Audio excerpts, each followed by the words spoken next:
This is the Horse Radio Network. This is episode 478 of Horse Tip Daily. A different horse tip, a different equine topic, a different equestrian expert every day. Horse Tip Daily brings the world of equine knowledge to you one day at a time. Today's tip is brought to you by EquestrianCollections.com.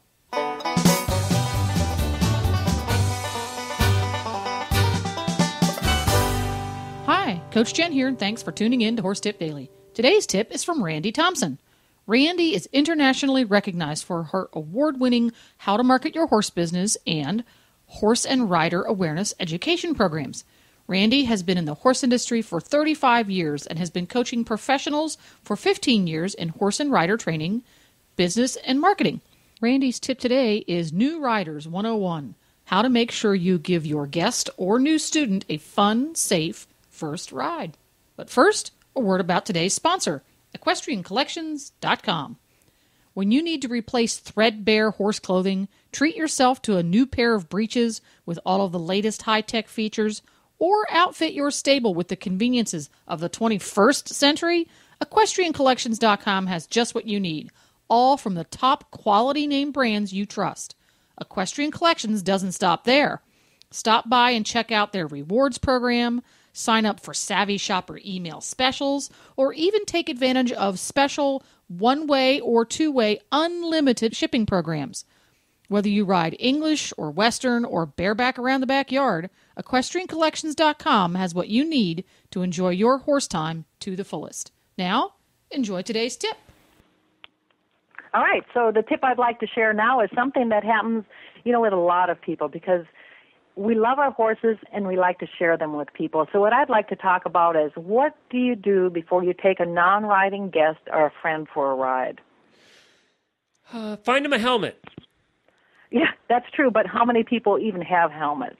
Well, we hope that a lot of people have helmets. From your lips to God's ears, because there's nowadays everybody knows statistics prove that helmets save lives. Yeah, and I don't ride without one. Matter of fact, we use one in the cart most of the time, too.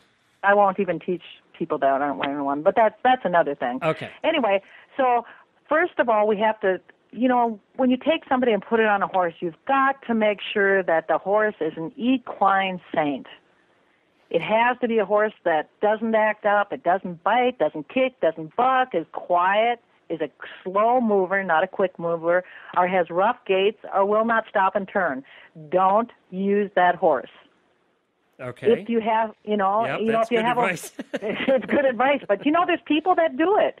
They think that what happens is that people that have horses think everybody else can ride like they can. So they'll put them on, like my son Dance, who was a barrel racing horse and stuff, and he wasn't a safe horse for a beginner to get on. Okay. Anyway. Yep. So if you're not sure about the horse, make sure that you never let your guest ride it by itself without you leading it. In today's time, there's just no reason to not think of safety first and fun second. Well, it's always good to lead him for a little bit anyway, till the rider has been up there for 5 minutes anyway. Oh, yes, and we're going to go more into that with the tips that I have. So as you introduce a new rider or guest, never leave them alone with the horse. And the funny thing is that so many people will say, I've ridden horses all my life, and they haven't ridden one for 20 years, but they'll say that. And those people, you need to, I call it guard dogging. You have to stay with them the whole time that they're around a horse because you're responsible for their safety legally and personally. So hopefully you'll be using a saddle. New riders, or those who haven't been on a horse for a long time, do not know how to balance on a horse. A bareback pad is not safe. It will slide. You know, don't you? It's not safe for most of us. What are you talking about? I know. It just slides right around. But as you know, there are people promoting them right now, and they're just not safe because they slip. Once you put the rider on the saddle, you need to check the girth at least twice, once before they get on the horse and then when they get on the horse. Now, what I found is with all the safety because organizations... they're not going to know that their saddle is loose. No, they're not, and we're responsible for it. Until they're under the horse. Then they'll have some idea. Yeah.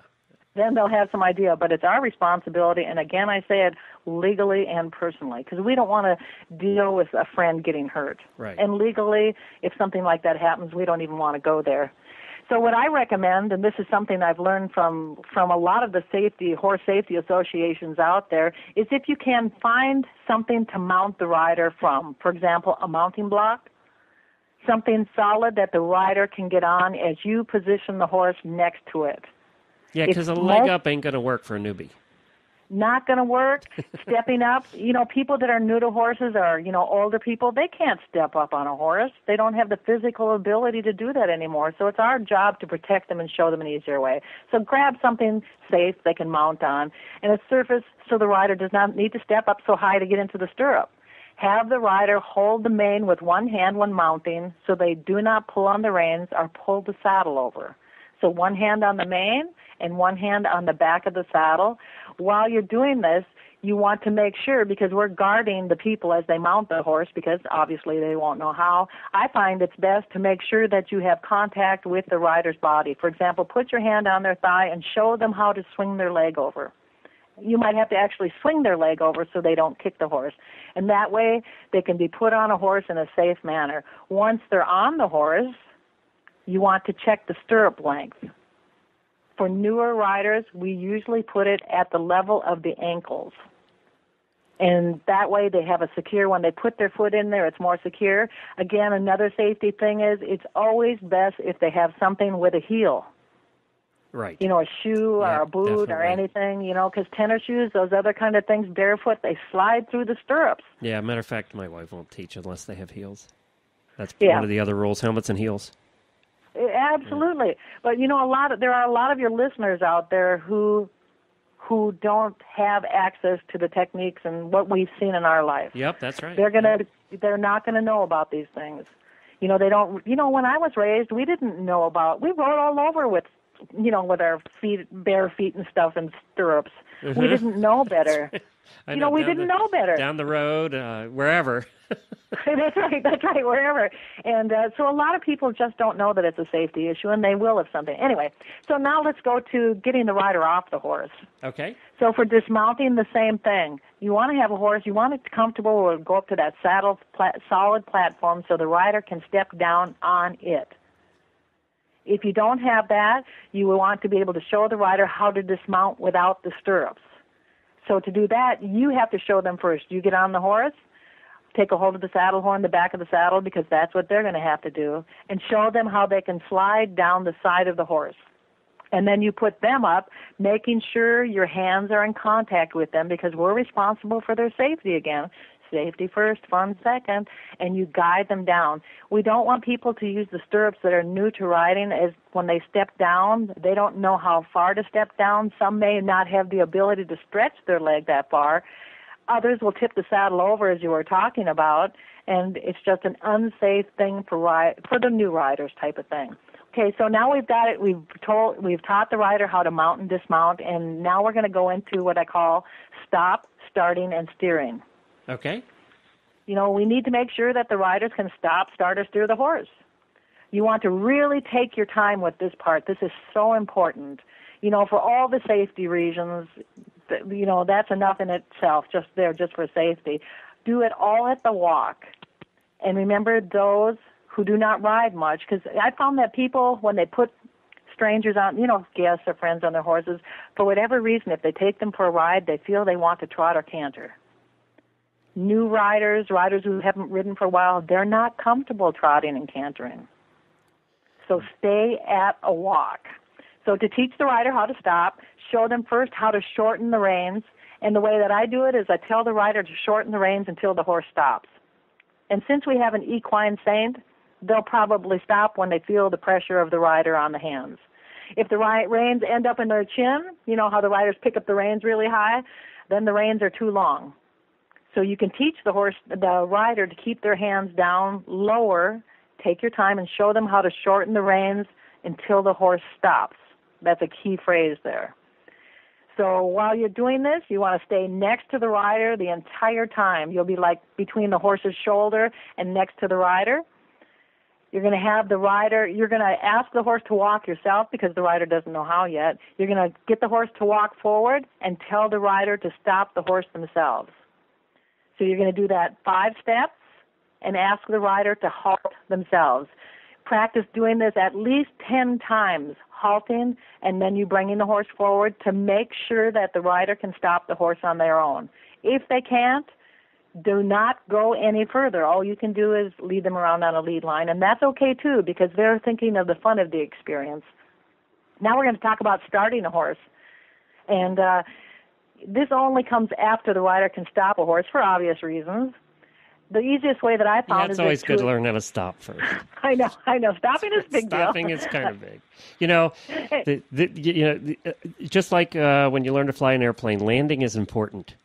That's right. And it's true. It's a really big basic that people need to understand. And a lot of people forget about that when they're introducing riders, I guess. Now, when you want them to start, what I found works is to explain to the rider that the horse moves from their leg much like when they pedal a bike. You know how you push down on the pedal and the bike goes forward? So you show the rider how much leg they need to use. You can put your hand on their leg, and you can use it to either squeeze the horse, if the horse moves forward from a squeeze, or to give it a bump with the rider's calf. And what you do is you ask the rider when they hear the horse listening to them to go forward, and that's how they learn how much leg to use to get the horse to move forward. So again, you're going to stay by the rider because we're not letting the riders loose. We're not letting them steer or anything at this time because you can have a lead rope attached to the bridle or the halter, whatever, underneath the halter type of thing. All right, so we're going to, again, practice this for 10 repetitions. You're going to practice stopping and starting the horse 10 times. You're going to let the rider start the horse and stop the horse and lead them through the process. Okay, so now we have the stop and start, and now, stopping and starting is good, but we also need to know how to steer. Another important thing to learn.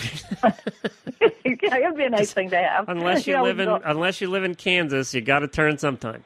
That's right.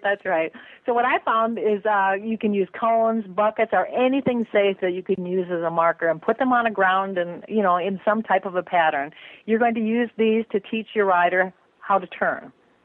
So what you do is you ask the horse first to pick up the rein. Most people, when they start a beginner rider, will use 2 reins just because it's easier for the rider to control the horse's nose. The Western riders, they'll use the 1 rein, and that's hard for riders because usually the neck rein with a new rider turns into turning the horse's head the opposite way. But what you can do with the 2 reins is you ask the rider to use the rein to point the horse's nose in the direction they want to go. And what this will do is it'll stop them from pulling on the reins. Right. So, you're standing next to the rider, you say, please point your horse's nose at that bucket. And they'll put the horse's nose, they'll point it that direction at a standstill first. And then you ask them to go do their starting. They can start, and they're going to start walking around the cones, pointing their nose in the direction they want them to go. It's a little bit like steering a bike again. You steer with your handlebars to point the wheel where you want it to go. Mm-hmm. Yep. Again, stay close to the rider and make sure you add the start and stop. Now, that's where you start. You can test the rider at this point. If you feel the rider is safe in what they're doing there, then you can step away. Hopefully you're in an enclosed area. Step away and see if they can do it themselves. If they can't, continue leading them and let them enjoy the ride. If they can, then you can step back a little bit more at a time. And that's my tip on what to do with starting a new rider or guest on a horse.